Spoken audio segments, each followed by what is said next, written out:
Shadow Slave, Chapter 66, first part of the plan. As the evening neared and the sun dipped low in the sky, a strange, unsettling figure emerged from the pale remains of the ruined labyrinth. Calling its movement walking was a stretch.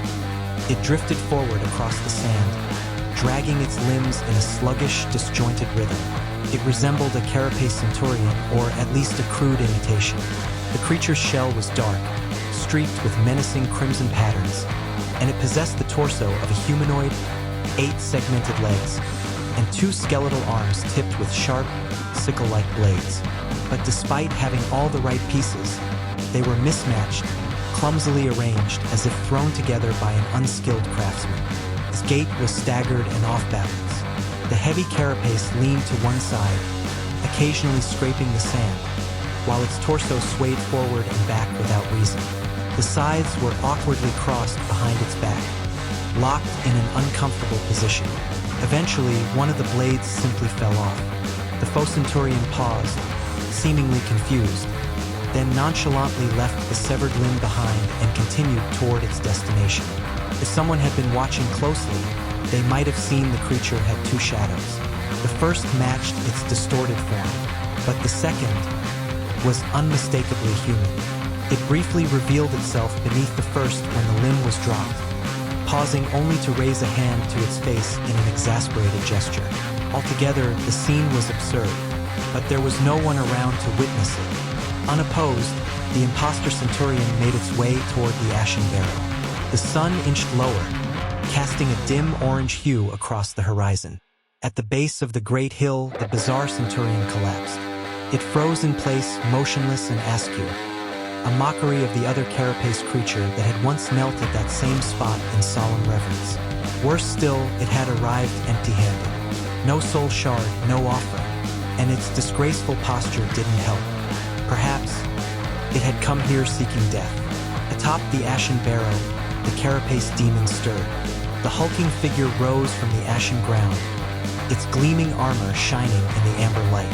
Horned and formidable, the demon exuded an aura of raw power as it gazed down at the odd visitor. Twin red glows sparked in the depths of its gaze. With a shift of its deadly sides, the massive figure began to descend the slope, the ground trembling beneath its steps. The mock centurion didn't move. It remained lifeless.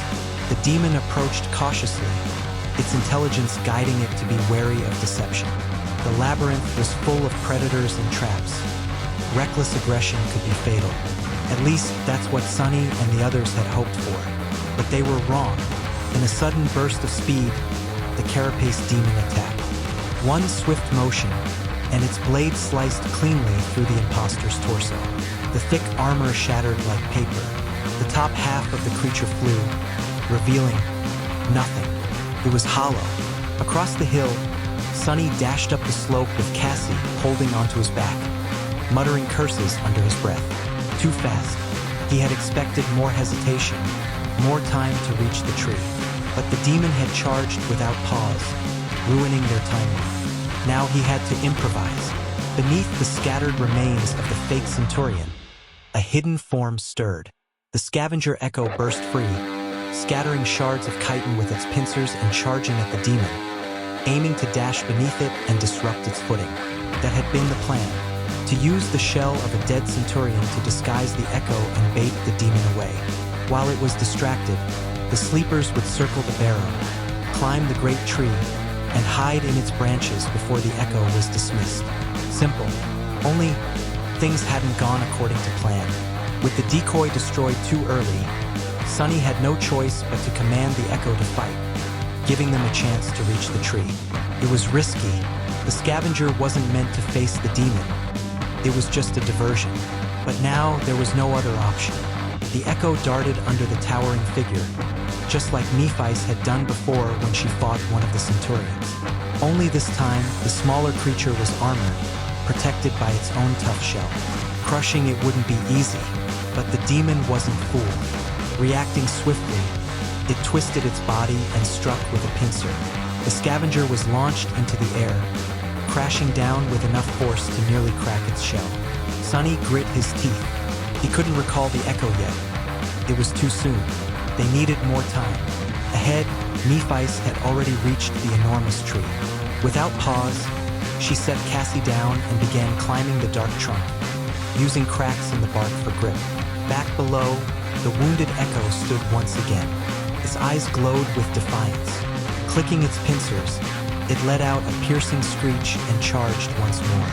Sunny, climbing close behind Nephice, silently urged it on. "Go, little guy."